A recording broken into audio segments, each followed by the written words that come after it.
في ساحة للعلم كنا نلتقي والحب والإخلاص زاد قلوبنا نمضي إلى نور اليقين ونرتقي قمم الفلاح وتاجنا أخلاقنا. Assalamu alaikum wa rahmatullah, que la paz y las bendiciones de Allah sean con todos ustedes. Bienvenidos a Consultas Islámicas. Hoy, lunes 5 de febrero, estamos de nuevo aquí con ustedes en Córdoba Internacional TV, inshallah, para contestar las preguntas que ustedes nos envían a través de las siguientes vías. Tienen el número de teléfono si quieren llamarnos en directo, que es el que aparece enseguida en pantalla, es el 910 28 23 97. También tienen el email, que es consultas@cordobainternacional.com, y tienen la página de Facebook de Consultas Islámicas y también de Córdoba Internacional TV, por donde nos pueden hacer llegar sus consultas. Antes de plantear sus preguntas, primero presentar a Tawfiq del Harraq, por supuesto, que está conmigo. Assalamu alaikum. ¿Qué tal? Hermano Tawfiq, como siempre hemos empezado con un tema introductorio, con algún tema de interés. Hemos hablado del Corán, la semana pasada, como coincidía con el día del hijab, pues hablamos del hijab también, pero hoy queríamos hablar de el dua y el azkar, los adaiya y los azkar diarios que el profeta Muhammad sallallahu alaihi wasallam nos ha enseñado, y hablar de cuáles son y cuál es su función en la vida espiritual de un musulmán y una musulmana, ¿no? Sí, hablamos. Alhamdulillah, salatu wassalamu ala maulana rasulillah wa ala alihi wa sahbihi man walah. En el nombre de Allah, el clemente, el misericordioso, alabado sea Allah subhanahu wa ta'ala. Paz y bendiciones sobre su último mensajero, el profeta Muhammad, sobre su noble familia y sus nobles compañeros, y sobre todos nosotros que estamos siguiendo su auténtica sunnah, alhamdulillah. La verdad es un tema bastante y sumamente importante. Si ya sabemos, el ser humano, según la definición islámica, es bidimensional. Su dimensión material emana desde su origen del barro, de la tierra y la arcilla, pero junto con su otra dimensión, que es la espiritual, donde ya todos sabemos el soplo divino de Allah subhanahu wa ta'ala. Y de ahí, pues, cada dimensión pues, debe satisfacer sus necesidades. A la faceta material que todos conocemos, pues ahí está la comida, ahí está todo. Pero la parte espiritual también tiene derecho a ser satisfecha. Alimentada sobre todo. Y si no vamos con esta armonía y con este equilibrio, no vamos a entender la esencia de esta personalidad islámica. También, si Allah subhanahu wa ta'ala, su último mensaje, que es el Corán, hay un versículo coránico que es muy, la verdad, muy bello y hermoso. Nazala bihi ar-ruhul aminu ala qalbika, que el arcángel Gabriel ha descendido este mensaje, este Corán, sobre el corazón del profeta Muhammad sallallahu alaihi wasallam. Sabemos las necesidades de la razón o del intelecto, pero también está lo primordial, que es el corazón. De ahí nuestra preocupación máxima debe ser cómo está nuestro corazón con Allah subhanahu wa ta'ala. De ahí la parte espiritual, pues dua, invocar a Allah subhanahu wa ta'ala, suplicar a Allah subhanahu wa ta'ala. Uno es realizar nuestra condición humana. Dos es reconocer la segunda condición como siervos de Allah subhanahu wa ta'ala, y alcanzar esta, como dice Allah subhanahu wa ta'ala, toma'nina. Ala bi dhikrillahi tatma'innul qulub. Con el dhikr, con el recuerdo, con la súplica, con la invocación de Allah subhanahu wa ta'ala, alcanzaremos este estado de toma'nina, de sakina, de sosiego, de tranquilidad, de paz interior, que todo el mundo pues anhela. Incluso gastan muchísimo dinero para llegar a esta paz y lamentablemente no lo consiguen. De ahí yo creo que el creyente o el musulmán debe tener en su agenda pues estos momentos que Allah nos ha enseñado. ¿Para qué sirven estos 5 rezos diarios dentro de un día de 24 horas? Robamos estos momentos de felicidad a esta vida, pues que todos sabemos. Y de estos 5 minutos, pues yo creo que debemos tomar la lección. También dedicar unos tiempos para invocar a Allah subhanahu wa ta'ala durante el día, durante la noche, lo que está a nuestro alcance y se permite por razones de trabajo. Yo creo que es muy, muy adecuado que el creyente siempre debe tener esta relación, este contacto con Allah subhanahu wa ta'ala, y que es mejor con el Corán y por supuesto también el dua y el azkar. Barakallahu fik. Has hablado de dos conceptos muy interesantes, que es tuma'nina, ese sosiego, esa paz y esa tranquilidad, pero también sekina, ¿no? Un concepto muy difícil de traducir.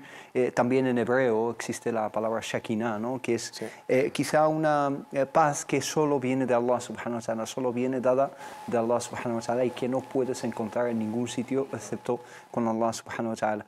También muchísimos eruditos hablan de esa soledad con Allah subhanahu wa ta'ala, es decir, casi huir de la gente, Allah subhanahu wa ta'ala, y buscar paz y tranquilidad en Él y con Él, ¿no? Sí, yo creo que es el concepto de dhikr, de recuerdo de Allah subhanahu wa ta'ala, es muy importante.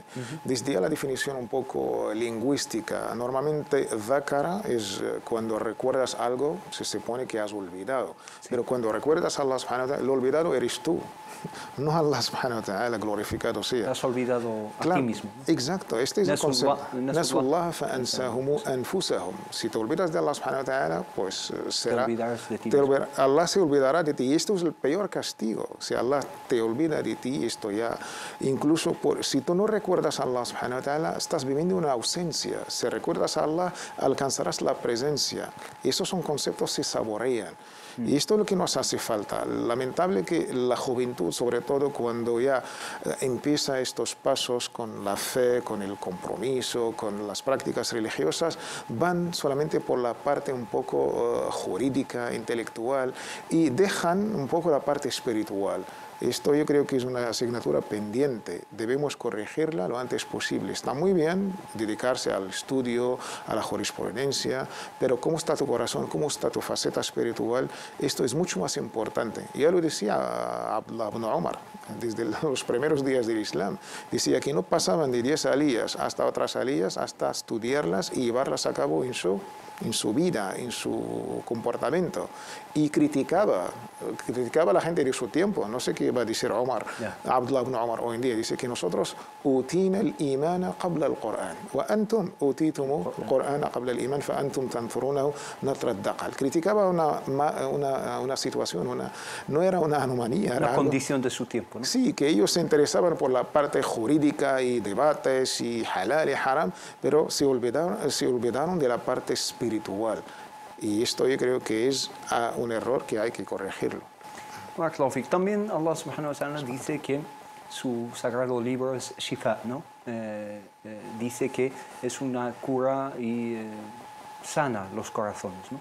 Entonces, el Corán es el mejor del dhikr, es el dhikr, ¿no? El dhikr y la mención de Allah subhanahu wa ta'ala por excelencia. ¿Cómo puede este dhikr hacernos sanar estos corazones, especialmente en unas sociedades que gastan, como has dicho, muchísimo dinero por medicamentos contra la ansiedad, contra la depresión, contra el estrés? Incluso existen mascotas que viven en familias deprimidas, que las mascotas también necesitan Prozac, ¿no? Sí, yo creo que el concepto de este Corán que ha sido revelado, como dice Allah subhanahu wa ta'ala, ala qalbika, ha sido descendido sobre el corazón del profeta. Esto es una lección, que esta parte del corazón no es solamente el músculo, la parte que todos conocemos, es mucho más. Es un concepto espiritual. Espiritual totalmente. Ahí, ¿cómo están nuestros corazones? ¿Están llenos de fe, de imán, de amor, o al contrario?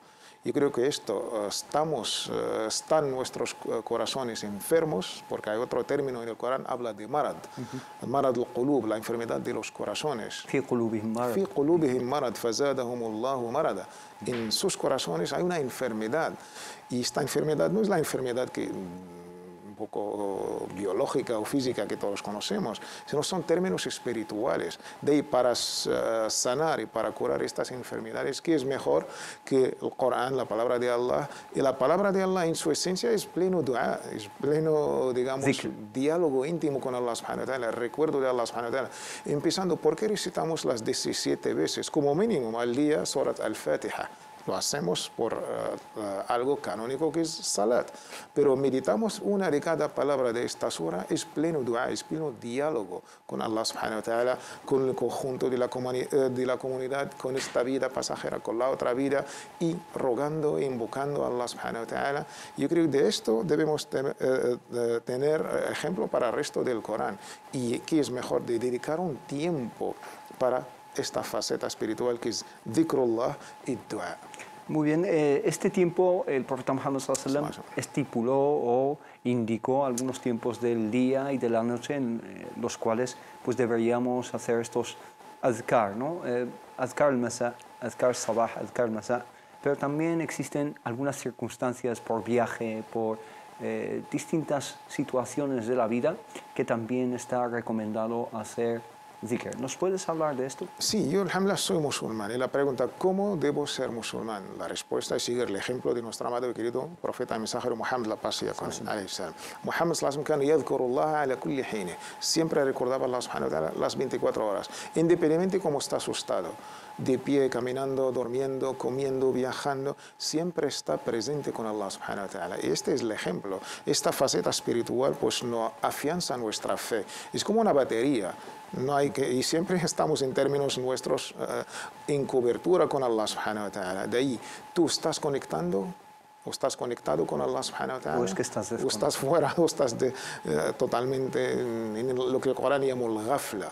Traducir el ghafla, no sé cómo, es como una desidia, olvido, ausencia, y esto es lo que nos pasa a todos, y viene, no sé, de esto es el mejor momento de acercarnos, de recordar a Allah subhanahu wa ta'ala para sentirnos presentes primero con Allah subhanahu wa ta'ala. Idhkuruni adhkurkum. Si tú recuerdas a Allah subhanahu wa ta'ala, Allah te va a recordar. Solamente sentir esto, pensar esto, que Allah me ha recordado con mi nombre personal. Esto ya es, yo creo que es la gloria. Y el profeta sallallahu alaihi wasallam nos ha indicado unas horas. Una, por ejemplo, es lo que llamamos adhkar al-sabah o adhkar al-masa. Los adhkar que debemos recitar durante la mañana y la tarde. La mañana en términos islámicos tiene un concepto un poco especial. Cuando el profeta sallallahu alaihi wasallam habla de al-dhikr, recuerdo de la mañana, o incluso el Corán, subh, el-ghudu, estas palabras, el ibkar, se refiere después de salat al-fajr hasta la salida del sol. Y cuando el Corán habla de la tarde, al-masa, al-ashi, otros términos en los hadith del profeta sallallahu alaihi wasallam se refiere después de salat al-asr hasta el maghrib. Esto es lo adecuado, esto es lo ideal. Sin embargo, se puede hacer recuerdo a Allah subhanahu wa ta'ala en cualquier hora del día o de la noche. Hay tiempos específicos, como el último tercio de la noche que hemos mencionado, y es recomendable hacer esta salat, esta oración de tahajjud, pero dhikr el mejor es estos tiempos después del fajr y después del asr, y mejor cada uno, pues según su vida, según la facilidad que tiene, pues que dedica unos 10-15 minutos después de hacer el wudu, la ablución, dirigiéndose, si se puede, no es obligatorio, a la qibla, al Kaaba, y pues empezar con estos adhkar de sabah y el masa, que está alhamdulillah en los libros y los podemos consultar por la web. Barakallahu fik. Después de una breve pausa volvemos para hablar de algunos ejemplos de estos adhkar, inshallah. Vamos a una pausa de pocos minutos y volvemos enseguida, inshallah, aquí en Consultas Islámicas. في عام 2009 عامنا في ساحة للعلم كنا نلتقي والحب والإخلاص. Assalamu alaikum wa rahmatullah, bienvenidos de nuevo a Consultas Islámicas. Vamos a seguir, inshallah, antes de pasar con las preguntas, con este tema del dhikr. Estabas hablando, hermano Tawfiq, de azkar sabah, azkar masa, el dhikr de la mañana, el dhikr de la tarde. Por supuesto, la puerta está abierta y hay muchísimos tipos de dhikr que se pueden hacer. Pero ¿cuál es el efecto? O sea, yo como persona musulmana, al llevar a cabo estos adhkar, ¿qué efecto pueden tener sobre mi personalidad, sobre mi suluk, mi conducta, sobre mi trato con los demás? ¿O es que simplemente es una relación con Allah subhanahu wa ta'ala que no tiene ninguna repercusión sobre mi relación con los demás, con mi familia, con mis vecinos y las personas más cercanas a mí y las más lejanas también? No, al contrario, el efecto de dhikr, de todos los actos de ibadah, de culto, de adoración, el primer beneficiario es la propia persona. Esto es un concepto, la verdad, que nos va a sorprender. Incluso, ¿por qué hacemos salat? Porque está el concepto espiritual, por supuesto, pero ¿quién se beneficia primero de estos actos? ¿Beneficiamos a Allah con esto? No, Allah subhanahu no necesita ni nuestra ibadah, ni Allah subhanahu es el ghaniyu anil alamin, As-Samad.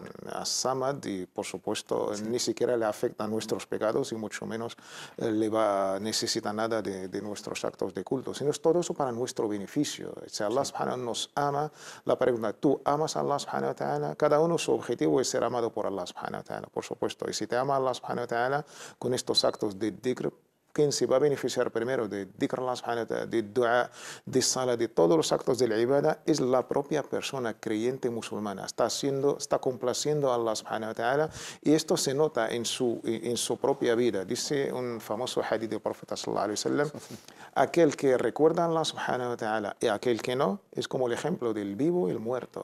Esto es importantísimo. Eres vivo, hermano, eres viva, hermana, en términos espirituales. Sabemos el concepto biológico, pero esta vida espiritual o esta muerte espiritual es lo que padecemos todos. ¿De verdad somos vivos? Y esta vida se refleja con nuestros hijos, en nuestras casas, con los demás.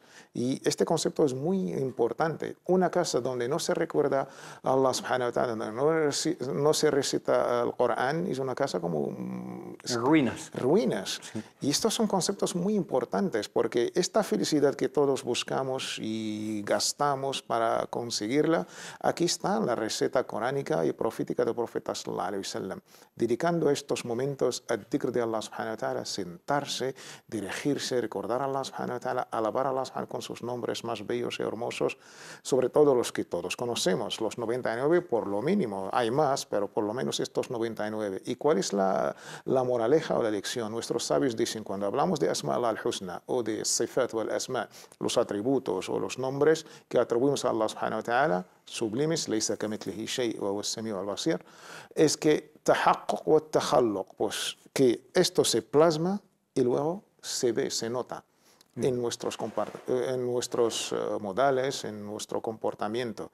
De esto se trata, porque almacenar datos y almacenar, y luego cuando yo te veo en tu vida, en tus tratos, en tus transacciones, ¿dónde están estos valores islámicos? ¿Dónde están estos valores espirituales? Yo creo que esto es muy importante cuando el Islam menciona de esto de recordar a Allah subhanahu wa ta'ala las 24 horas del día, en cada momento. Y además el profeta Muhammad sallallahu alaihi wasallam, nuestro maestro y nuestro ejemplo para seguir, en cada momento pues nos ha dedicado un dhikr. Y tú eres musulmán y tu uswa, tu ejemplo para seguir es el profeta sallallahu alaihi wasallam, debes también en cada momento, al despertar, al comer, al salir, al entrar a casa, al llover, por ejemplo, hay un dua. Y esto estás en contacto con la naturaleza, con todo lo que Allah ha creado. Y pues te das cuenta que todos adoramos a nuestro Creador. Y esto es muy importante, este concepto. Te da esta sensibilidad que tú eres siervo de Allah subhanahu wa ta'ala. Y esto para llegar a ser feliz. Incluso el Corán va más lejos. Dice que toda creación, todo animal, toda planta está en constante tasbih y en constante tahlil y en este dhikr, aunque no sepamos su lenguaje, ¿no? Exacto. Esto a mí me da una idea que este cosmos, no en la cultura occidental de crear a un semidios, que es el ser humano, tratarlo como el señor del mundo, del universo, pero esto ha sido un error. Y de esto sufre este ser humano esta carga. Una visión antropocéntrica, ¿no? Totalmente. Que el hombre es el centro del universo. Exacto, ¿no? es el nuevo Dios, el Superman, el no sé qué, con toda la leyenda esta. Y esto ha hecho que el ser humano ha perdido esta condición de siervo y le han pues pintado un papel que no es lo suyo, y de ahí pues sufre estas enfermedades, lo que ellos llaman psicológicas o Y de esto yo creo que los datos que hablan de suicidios, de enfermedades, son una alarma para la sociedad. Y creo que todo esto, esta parte espiritual hace falta porque aquí en Occidente se ha roto esta relación entre la espiritualidad, entre la divinidad y la humanidad. Yo creo que hay que corregir este error e ir con este equilibrio y armonía que el Islam desde el primer día lo ha establecido. Esta está muy bien, pues las cosas materiales y humanas, pero también juntas con la parte donde está este soplo divino de Allah subhanahu wa ta'ala presente en nosotros, y de esto hay que agradecer a Allah subhanahu wa ta'ala, que es mejor con alhamdulillah, subhanallah, Allahu akbar, y sobre todo dar las gracias a lo que ha traído todo esto para nosotros, que es nuestro amado y profeta Muhammad, la paz y honor, es esta salat y salam que hacemos cada vez que mencionamos su nombre. Barakallahu, a lo mejor nosotros que hemos nacido y crecido toda nuestra vida como musulmanes, pues a lo mejor no nos damos cuenta de el valor de todo lo que tenemos. Quizá las personas que se han convertido o han regresado al Islam se dan cuenta más al llevar a cabo su salat, su siyam, su ayuno, estos adhkar de los que estamos hablando, el wudu, que es la ablución. Entonces, te hablan de que su vida ha conocido un vuelco, un cambio realmente radical entre el Islam y su pasado. Se nota como el día y la noche, ¿no? Ese cambio Sí. y esa transformación. Ellos sí, la verdad, con estas circunstancias han saboreado mucho mejor que nosotros. Nuestro Islam es un poco por herencia. Hemos nacido dentro del seno de una familia musulmana y ahí nos han transmitido el Islam, y quizás nuestra preocupación era sobre todo la parte jurídica, lo halal, lo haram, lo permitido, lo prohibido, y no hemos llegado a esta ledza de la ibada, a esta dulzura de adorar a Allah subhanahu wa ta'ala. Esta la parte la hemos dejado siempre al margen, y yo creo que hay que volver a la raíz del profeta Muhammad sallallahu alaihi wasallam, lo que hacía con los primeros sahaba dentro de la casa del Arqam, todavía no había ninguna legislación.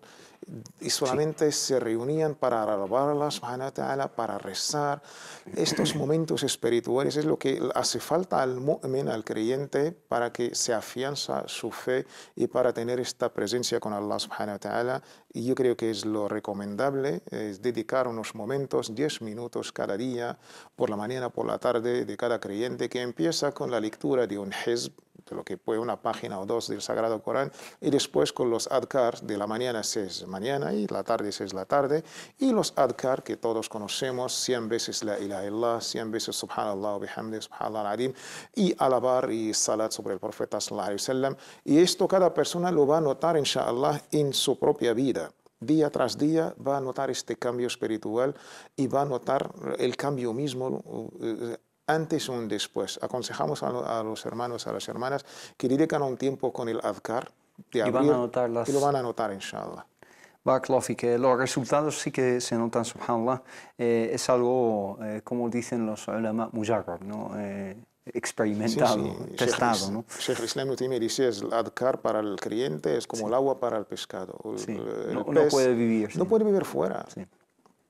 Barakallahu fik. Nos pregunta Ismael García, nos dice: Assalamu alaikum wa rahmatullah. Tenía una pregunta, por favor, quería saber si es haram vender y comprar, la compraventa de juegos de consolas y cosas electrónicas, porque yo me dedico a esto y solo quería saberlo, saber si es lícito o no. Muchas gracias.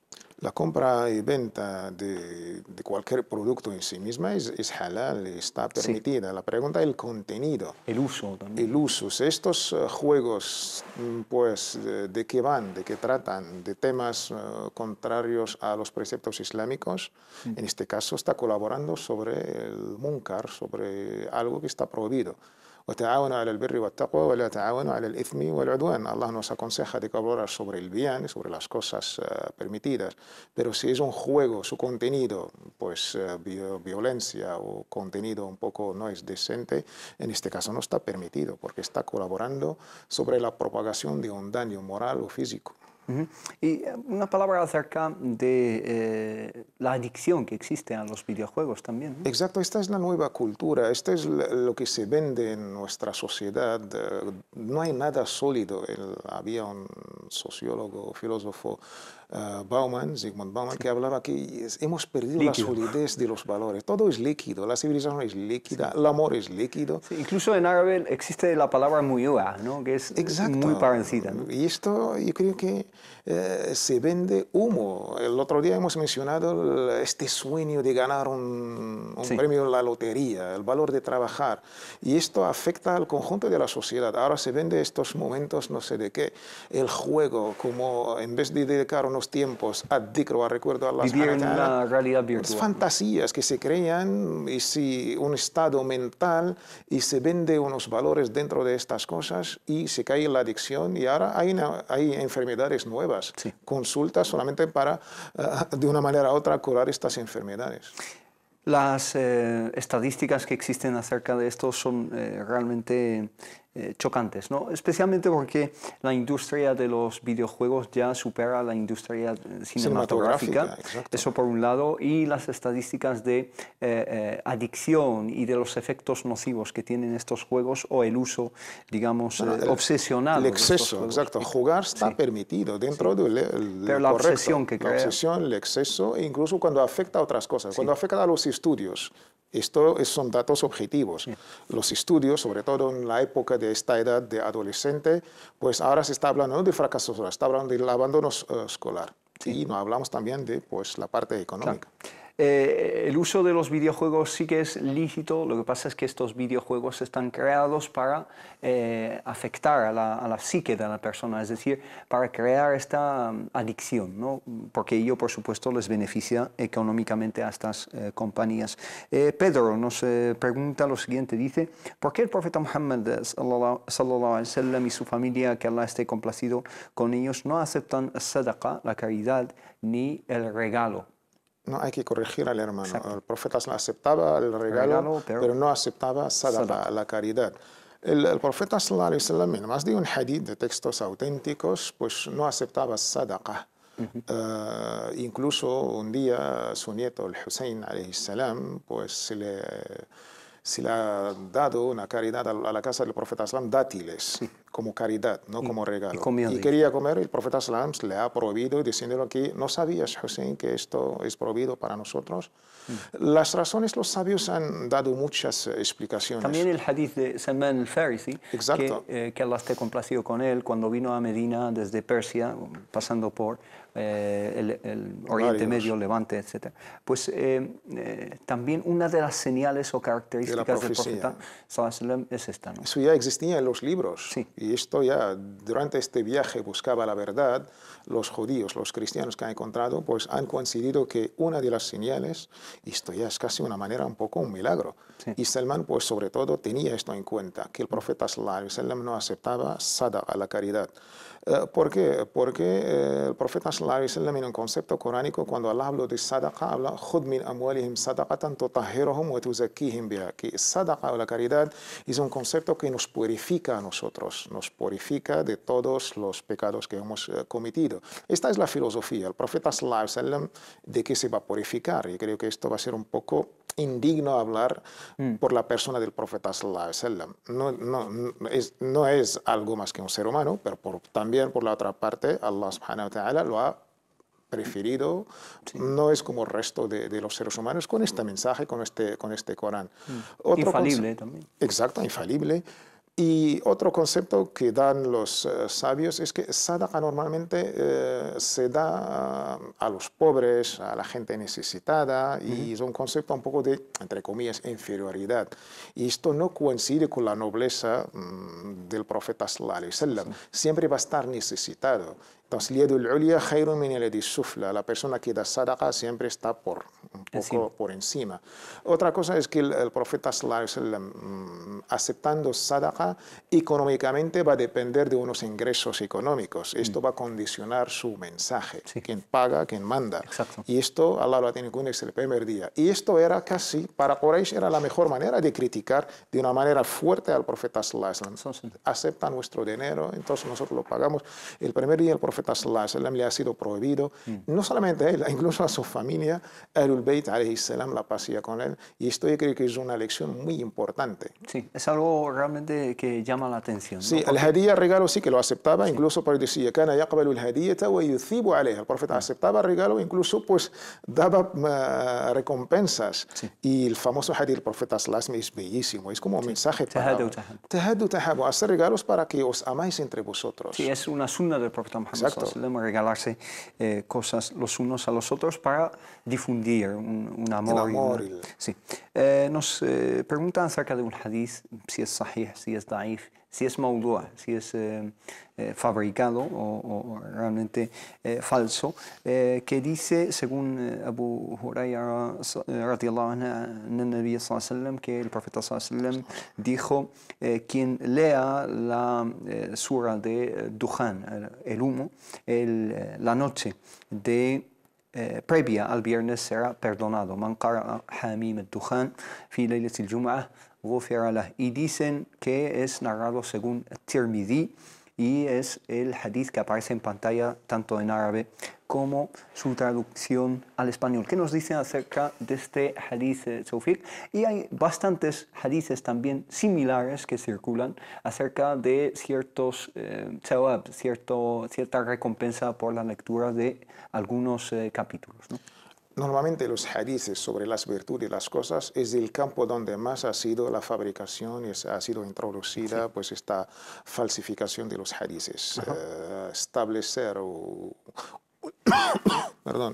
una virtud por una ibada o por una sura del Corán hay que ir con mucho cuidado. En este caso, este hadith, pues a cualquier persona se le va un poco a chocar con el otro hadith que todos conocemos. La noche, el día del viernes, el profeta Muhammad la paz nos ha recomendado una sura en concreto. Es Surat al-Kahf, la sura de la caverna, la sura número 18. Hadith súper auténtico, narrado por más de un sahabi. Y este hadith, incluso el propio Imam Tirmidhi, que no nos sorprende relatado por el Tirmidhi, no, aparte de Tirmidhi hay que ver cómo lo ha catalogado. Claro. El Imam Tirmidhi mismo lo ha declarado como gharib, como un poco extraño. Y cuando estudiamos la cadena de transmisión, encontramos uno que es declarado mentiroso. De ahí dentro de la cadena. Dentro de la cadena. El Corán es todo, alhamdulillah, lleno de virtudes y cada palabra Allah nos va a recompensar como mínimo 10 hasanat. Por letra. Por letra. Sí. No por palabra, perdón, por letra. Sí, la aqulu alif lam mim. La aqulu alif lam mim harf. Alif, harf, lam, mim, harf. Leer Surat al-Dukhan, en este caso el humo, está muy bien, pero especificar el día y la recompensa, ahí está la crítica. Que vas a leer Surat al-Kahf o Surat al-Dukhan en un viernes, no pasa nada. Pero atribuir esto que está dicho por el profeta, que este hecho en sí mismo es sunna, problemático. Esto es problemático y esto es el error que corregimos. Lo criticable no es la lectura del Corán, no, por supuesto. Y la sura en concreto. Por supuesto. Sino más bien la recompensa y especificar atribuirlo al profeta. Y atribuirlo al profeta tiene que ser basado en un hadith sahih o en un relato sobre el profeta Muhammad sallallahu alaihi wasallam que goza de autenticidad. Nos pregunta también Samir, una pregunta, dice, sé que cubrir la cabeza para el hombre es la sunna. Me dijeron que llevar la taqiyya, que es la gorra, ¿no?, especialmente la blanca, que muchos musulmanes llevan hoy en día, es una costumbre de los judíos, dice. Yo personalmente he observado que todos los rabinos judíos llevan el mismo tipo de gorra. Me imagino que sea la kippah, ¿no? ¿Será lícito usar esta prenda de supuesto origen judío o no? Hombre, el color hay de todos los colores, hay negra y hay blanca. No, hay que establecer un concepto muy importante. Para empezar, ¿es sunna o no? No. Cuando se trata de la vestimenta, el profeta se ha vestido con la ropa de su propia gente. Sí, pero cubrir la casa, no la cabeza, no la prenda en sí, sino cubrir la cabeza si es sunna. No es sunna, es que no nos consta por un dicho del profeta, los musulmanes hay que cubrir la cabeza. El profeta solía cubrir la cabeza con la imama, con el turbante. Sí. ¿Por qué? Porque era costumbre de su propia gente. Exactamente. No era porque es sunna y de ahí hay que seguir al profeta en este caso. ¿Y en salat? En salat tampoco, no es ni sunna ni wajib. Es una tradición de ciertos países Sí. Entra en sus costumbres sociales y hábitos sociales. Pero en el Hanafiya, por ejemplo, dice... El Hanafiya en ciertos países, el Hanafiya pakistaní no es el Hanafiya siria. Un Hanafi en Egipto, que también están siguiendo la misma escuela, pero los Hanafis desde la época otomana y cuando más o menos ahí en India y Pakistán, pues ahí sé que para ellos es como forma parte de una sunna de salat. Ellos mismos tampoco no lo declaran como un wajib. Incluso una vez entré a una mezquita de pakistaníes y normalmente en ciertas mezquitas ponen candoras y para los hombres. Ellos ponen incluso pues estas gorras. Sí. Y lo ven como algo un poco sunna, es algo recomendable. No lo declaran como obligatorio, pero algo para ellos es en su tradición, como ellos entienden la oración, como es algo bastante recomendable. Sin embargo, no forma parte de la tradición profética dentro del salat, es algo que forma parte de las costumbres de cada cultura, de cada espacio, de cada tiempo. No tiene nada que ver con el Islam y mucho menos con los judíos. Incluso en los, digamos, estudios antropológicos se utilizaba muchísimo antes que los judíos.